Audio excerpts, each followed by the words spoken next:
Help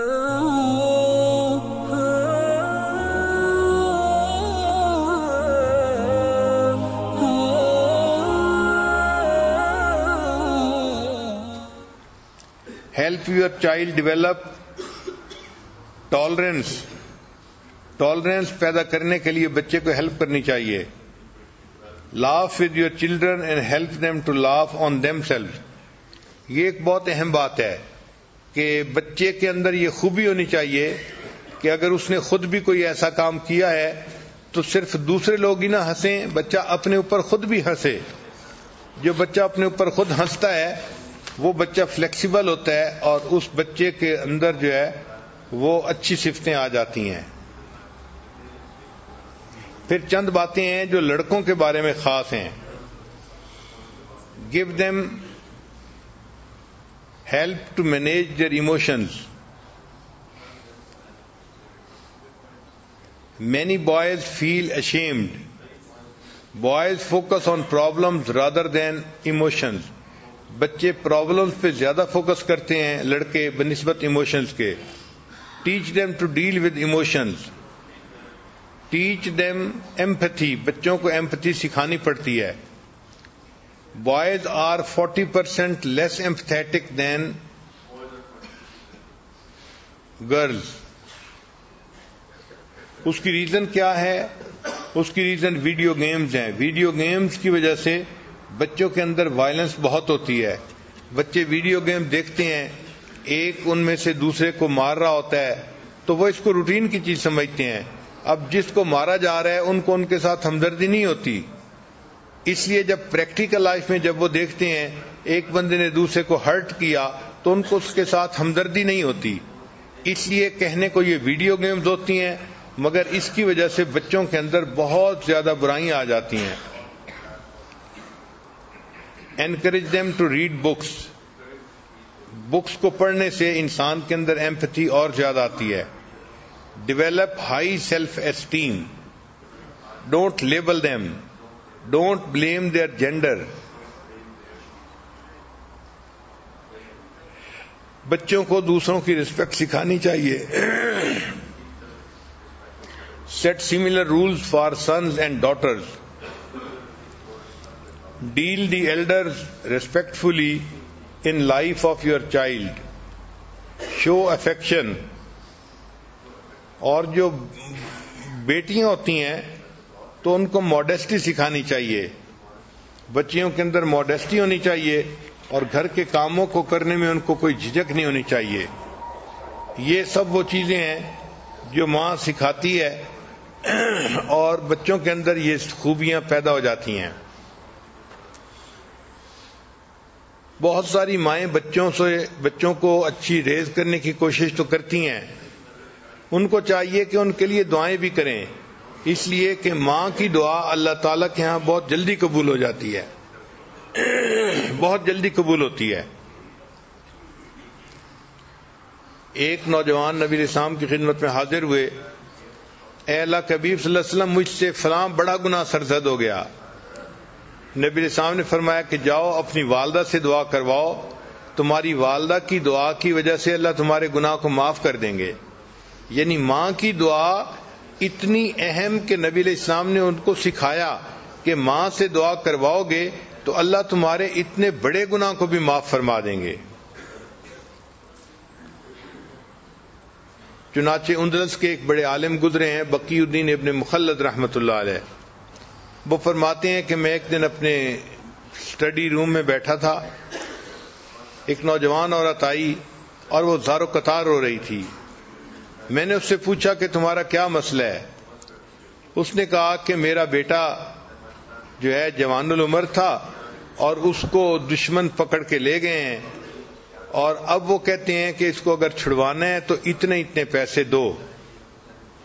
میرا خاوند فوت ہو چکا ہے اور میں اکیلی ماں ہوں، تو اب میرے پاس اتنے پیسے نہیں کہ میں بچے کو چھڑوانے کے لیے پیسے دے سکوں. اب اس کی ایک ہی صورت ہے کہ یا تو میں اپنا گھر بیچوں، لیکن اگر میں گھر بیچ دوں گی تو میں پھر کرائے کے گھر میں کیسے رہوں گی، کیسے کرایہ کو پے کروں گی، اور اگر گھر نہیں بیچتی تو میرا بچہ چھوٹ کے نہیں آتا. اور میں بچے کے بغیر بھی نہیں رہ سکتی, میرا دل بے قرار ہے. یہ بتا کے اس نے رونا شروع کر دیا. تو بقی الدین ابن مخلد رحمۃ اللہ فرماتے ہیں کہ میں نے جب اس کی بے قراری کو دیکھا تو میں نے کہا کہ اچھا پھر ایسے ہے کہ ہم آپ کے بچے کے لیے دعا تو کر سکتے ہیں نا, اگر پیسے کی ارینجمنٹ نہیں کر سکتے. اس نے کہا ہاں دعا تو کر سکتے ہیں. تو میں نے کہا کہ میں دعا کرتا ہوں اور آپ آمین کہنا. چنانچہ میں نے بچے کے لیے رو رو کے دعا کرنی شروع کر دی کہ اللہ اس کو دشمنوں سے نجات عطا فرما, اس کو آزادی عطا فرما. اور ماں بھی رو بھی رہی تھی اور ماں اس پر آمین آمین بھی کہہ رہی تھی. وہ کہتے ہیں کہ عجیب بات کہ اس کے بعد ماں کے دل کو تسلی ہو گئی اور وہ چلی گئی. ایک ہفتے کے بعد وہ اپنے اس نوجوان بیٹے کو لے کر میرے پاس آئی. میں نے اس سے پوچھا کہ کیا تم نے بیٹے کو چھڑوانے کے لیے گھر بیچا تھا؟ اس نے کہا نہیں. میں نے کہا پیسے دیے تھے؟ اس نے کہا نہیں. میں نے کہا پھر تمہارا بچہ چھوٹ کیسے گیا؟ اس نے کہا کہ میرے بچے سے خود سٹوری سننے کے ہوا کیا. تو میں نے بچے کو کہا کہ بچے مجھے سٹوری سناؤ. بچہ کہنے لگا کہ میں جیل میں تھا اور میرے پاؤں میں موٹی موٹی زنجیریں ڈالی گئی تھی لوہے کی. تو میں ایک دن بیٹھا ہوا تھا, اٹھ کے میں چلنے لگا تو میں نے دیکھا کہ زنجیر ٹوٹ کے نیچے گر گئی. تو میں نے اپنے انچارج کو بتایا. انچارج نے ایک مکینک کو بلا لیا کہ بھئی دیکھو یہ زنجیر کیوں ٹوٹی ہے. تو مکینک حیران ہوا کہ ممکن ہی نہیں کہ یہ زنجیر ٹوٹ سکے, یہ اتنی موٹی اور اتنی مضبوط تھی اور لوہے کی تھی, یہ کیسے پاسبل ہوا کہ یہ ٹوٹ جائے. چنانچہ انہوں نے مجھے بلیم کیا کہ تم نے جان بوجھ کے اس کو توڑا ہے. تو میں نے کہا کہ بھئی میرے پاس کوئی چیز نہیں کہ میں اس کو توڑ سکوں, یہ خود بخود ٹوٹ گئی ہے. خیر اس زنجیر کو انہوں نے ریپیئر کروا دیا اور اس کا جو ٹوٹا ہوا پرزا تھا اس کی جگہ انہوں نے نیا پرزا اس میں ڈال دیا. کہتے ہیں کہ تھوڑی دیر کے بعد پھر میں اٹھ کے کسی کام کے لیے چلنے لگا تو میں نے دیکھا کہ وہ زنجیر پھر ٹوٹ گئی. پھر میں نے اپنے جو ہے وہ سپروائزر کو بتایا تو سپروائزر نے پھر مکینک کے آفیسر کو کہا کہ آخر یہ زنجیر بار بار کیوں ٹوٹ رہی ہے. اب جو مکینک تھا اس کا آفیسر بھی آیا چیک کرنے کے لیے کہ آخر ایک ہتھکڑی بار بار کیوں ٹوٹتی ہے. تو جب اس نے آ کے دیکھا تو اس نے کہا کہ پاسبل ہی نہیں ہے کہ یہ ہتھکڑی ایسے ٹوٹ سکے.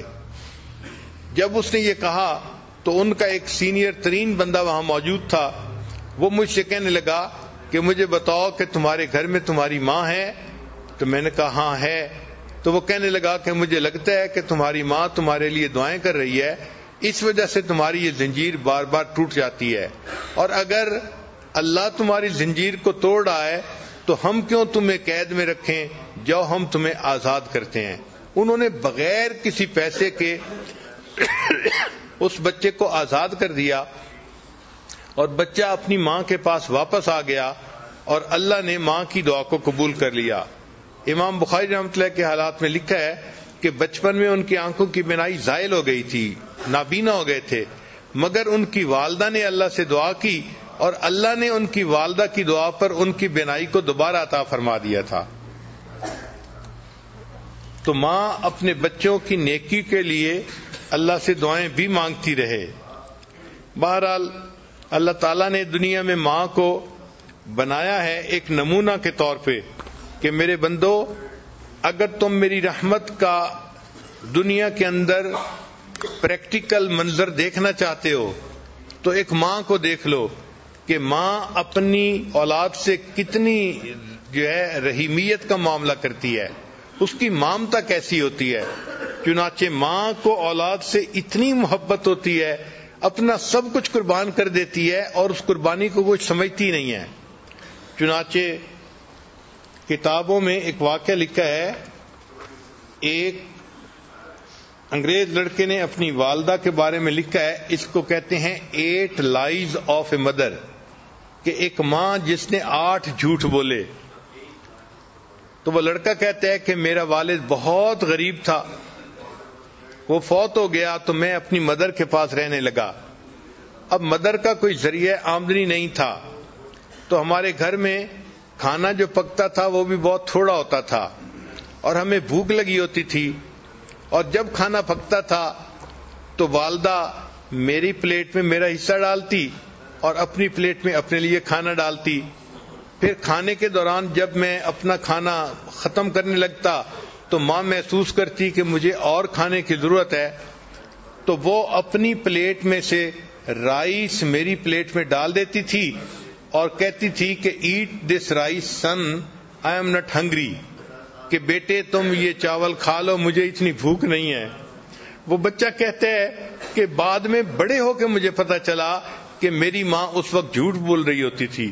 بھوک اس کو بھی ہوتی تھی, لیکن وہ مجھے تسلی دینے کے لیے کہتی تھی کہ بچے تم کھا لو, مجھے بھوک نہیں لگی ہوئی. یہ میری ماں کا پہلا جھوٹ تھا. وہ کہتے ہیں کہ پھر چونکہ ہمیں کھانے میں کوئی اچھی نیوٹریشن نہیں ملتی تھی, تو جب ویکینڈ آتا تھا تو میری والدہ مجھے قریب میں ایک ریور تھا وہاں لے جاتی تھی, اور وہاں پہ ہم فشنگ کرتے تھے تاکہ اگر ہمیں کوئی فش مل جائے تو ہم اس فش کو گھر میں پکائیں اور کوالٹی فوڈ مل جائے. وہ کہتے ہیں کہ ایک دن میں نے 2 فشز پکڑی, ان کو لے کے جب گھر آئے تو میری والدہ نے ان کو کوک کیا اور مجھے کھانے کے لیے دونوں دے دیں. وہ کہنے لگا کہ میں بیٹھ کے والدہ کے ساتھ فش کا کباب کھانے لگ گیا, اور چونکہ فش 2 تھیں اور زیادہ سارے کباب تھے تو میں اس طرح سے کھا رہا تھا کہ جو فش کی بون تھی ان کے ساتھ بھی کچھ میٹ لگا ہوا تھا, تو میں کھا کے رکھتا جا رہا تھا. میری والدہ آ کے میرے پاس بیٹھ گئیں اور اس نے وہ جو بونز تھیں وہ اٹھا کے ان کے ساتھ جو میٹ تھا وہ کھانا شروع کر دیا. تو کہنے لگا کہ میں نے فیل کیا کہ والدہ بھی کباب کھانا چاہتی ہیں, تو میں نے کہا امی کو کہ امی آپ بھی کباب کھا لو.